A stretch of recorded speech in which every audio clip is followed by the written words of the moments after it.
家。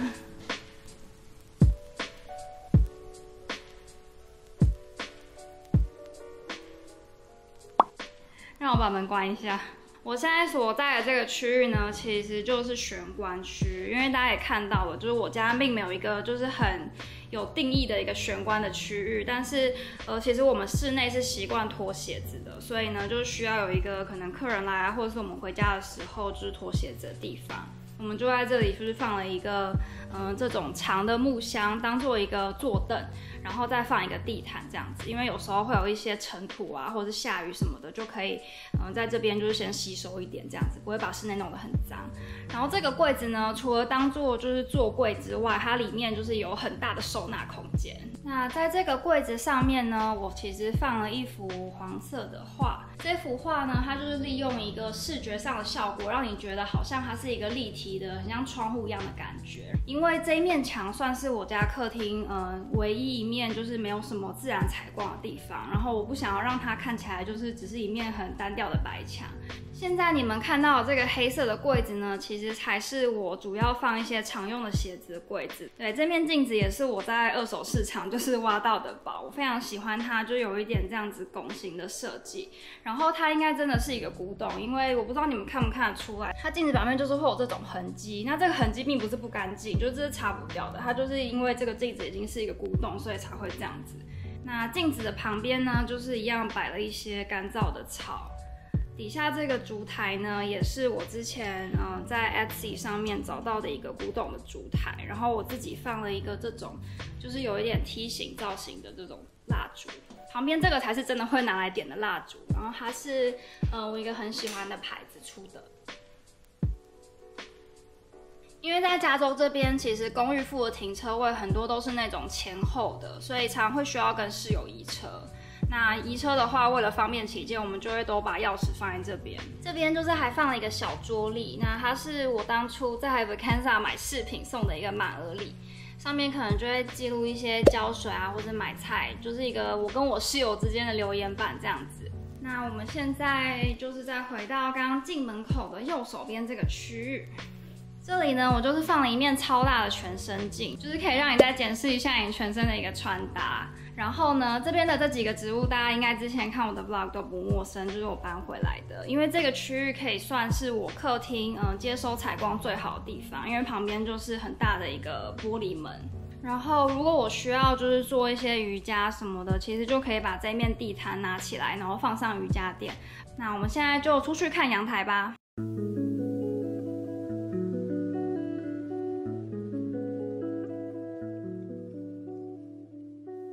你们现在看到我踩这个木头的地板啊，其实是我后来自己拼上去的。它原先呢，整片都是像这种就是灰色的，算是瓷砖的材质吧。然后我觉得就是有木头的话，这整个空间感觉会非常不一样。我最常被问到的就是这个椅子。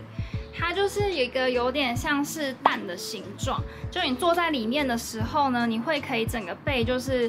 倚靠在这边，然后就是被它整个包覆的感觉。我认为还蛮符合人体工学的。就我那时候有坐过非常多类似这种的椅子，但我觉得它坐起来真的是最舒服。阳台上的植物基本上都是比较耐旱，然后可能1个礼拜浇1次水的植物。比较特别的应该是这2颗就是小香料。左边那个的话是辣椒，然后右边那个是 basil。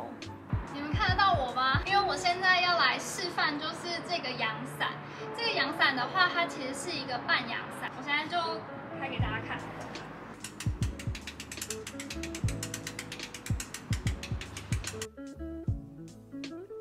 全部打开之后会长这样。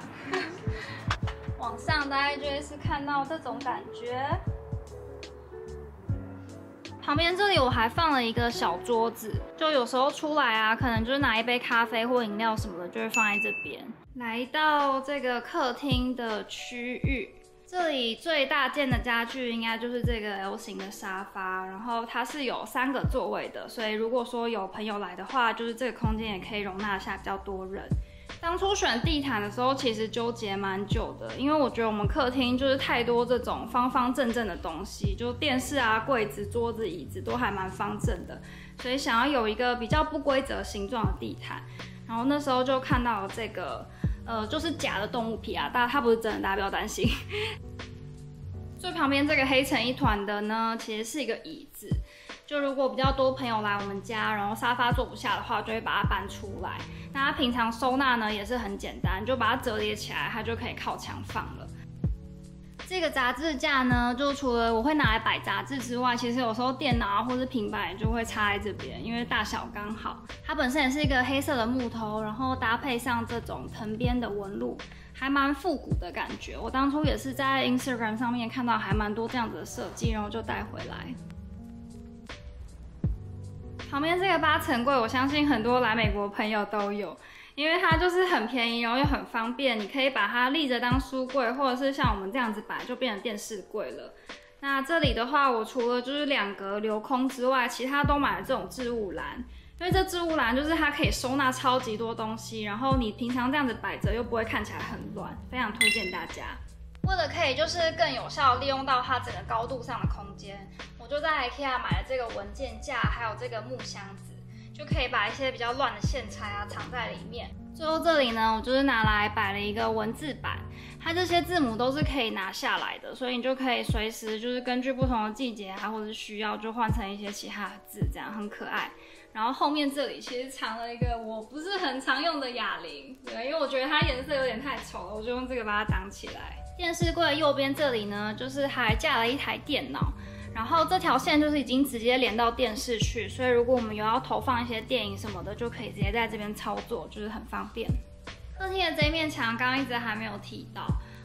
因为我去年就是去巴黎玩的时候，就发现他们有很多餐厅都是走这种风格，就是很随性的不同的画框、不同材质的东西，就是拼在一起，全部都挂在墙壁上面，我觉得非常的乱中有序的感觉，我很喜欢。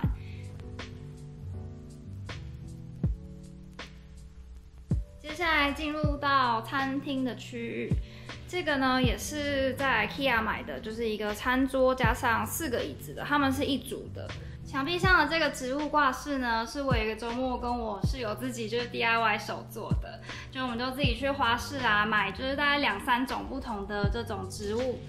主要是叶子型的，把它拼起来，然后找了一块漂流木，配上一些麻绳，就钉在墙壁上。然后旁边这个柜子的门里面呢，其实是放了洗衣机跟烘衣机。对，美国这边就是还蛮不流行晒衣服的，大家基本上都有烘的。我们就先从柜子的最左边开始介绍起好了。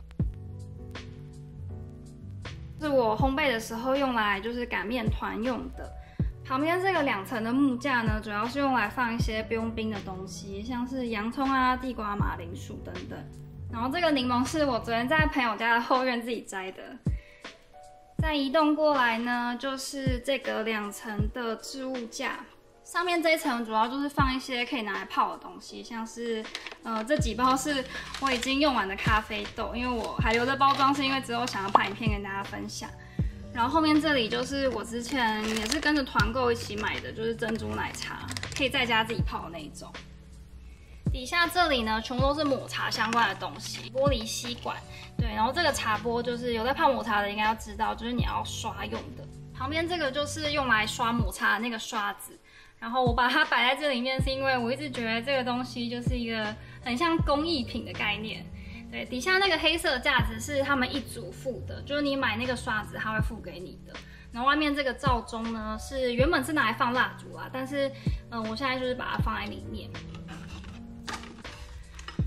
再移动过来就是我的咖啡机，对，咖啡机这台的话是意式的咖啡机，然后它算是初阶之中又可以算是打得起奶泡的那种咖啡机吧。因为现在就是出去喝咖啡什么很不方便，所以大部分时间都是在家，然后自己它本身就含有这个磨咖啡豆的功能，咖啡机旁边一定要放的一块抹布。旁边这个电子秤呢，主要是我用来就是调整一些咖啡机的参数用的。因为我有时候会买就是不同的豆子，然后每个豆子其实它的特性不同，就是你要调那个研磨的刻度到不同的等级。那我就是会以咖啡粉实际上磨出来的量去算那个刻度，所以就是会摆一台在这边。然后这里放水呢，也是就是方便我在后面就是加水箱。这边就是又摆了更多的干燥花，然后我也是把它插在一个花瓶里面。然后这一位就是我非常喜欢的大卫，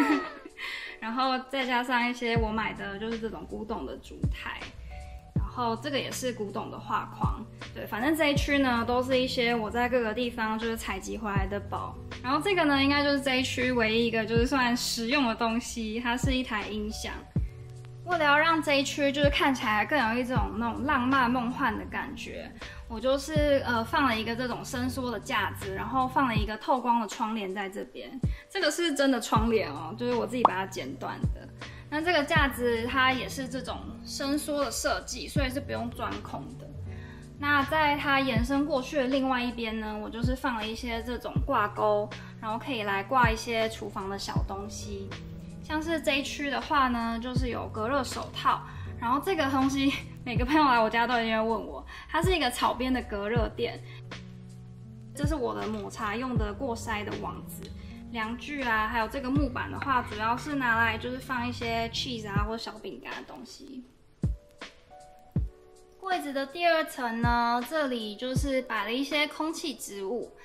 这个东西它是真实的，就是木干的其中一个部分，然后也是我在好像某一家二手店找到的。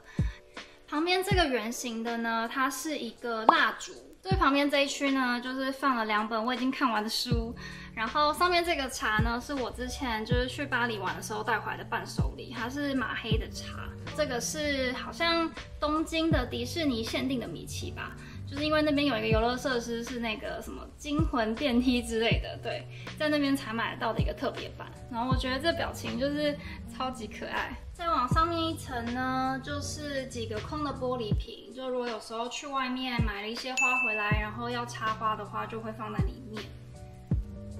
左边这里真的就全部都是酒，大部分是红酒啦。最底这边还有一个可以打开的柜子，是我们家的零食柜。底下的话都是一些什么干拌面啊，或者是什么燕麦那种可以泡的东西。然后上面那一层主要都是一些茶叶跟黑糖。我刚刚拍摄其实全部都是采用自然光，就我都还没开灯，但是我非常的喜欢它这里原本房东就已经有了这个灯。它是这种有点像黄光的聚光灯吗？就是所以它打在那个东西上面的时候，会真的看起来就是亮晶晶的，就晚上这个区域会看起来非常的温暖。OK， 以上呢就是我的 apartment tour， 希望大家喜欢今天的分享。我会再把我找得到的产品连结还有资讯，就是放在底下的资讯栏给大家参考。那喜欢这个影片的话，记得给我一个 like， 然后还没订阅我的话，也记得订阅我。我们就下次见喽，拜拜。